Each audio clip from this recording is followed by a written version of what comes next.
So everyone seems to be talking about the body language between the U.S. president and other world leaders at the NATO summit and now at the G7. This clip in particular, where President Trump appears to have pushed the Prime Minister of Montenegro aside on Thursday so that he can be photographed standing in front.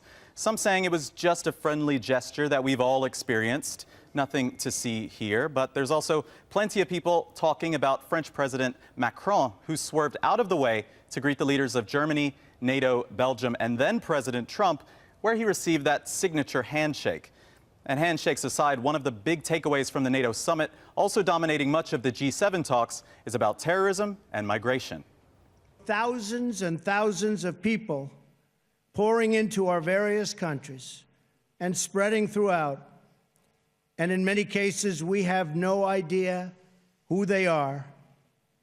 We must be tough, we must be strong, and we must be vigilant. Many people online are drawing comparisons to how Trump treated and was treated by Gulf leaders in Riyadh at the start of his trip.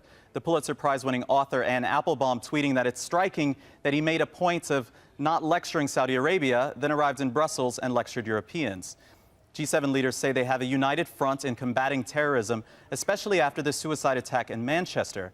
But the U.S. and European sides don't agree on what to do with people who are fleeing from terror. This infographic from Bloomberg gives you a sense of the divide between President Trump and G7 leaders on migration and another thorny issue at the G7, climate change.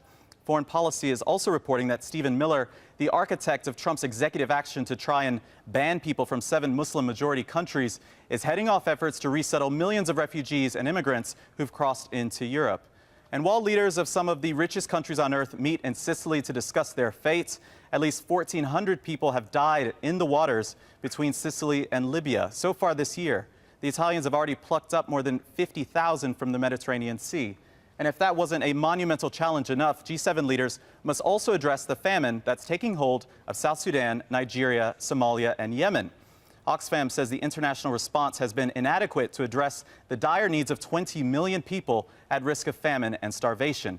The UN needs $4.9 billion by July to avert catastrophe, and they're calling on the G7 to act.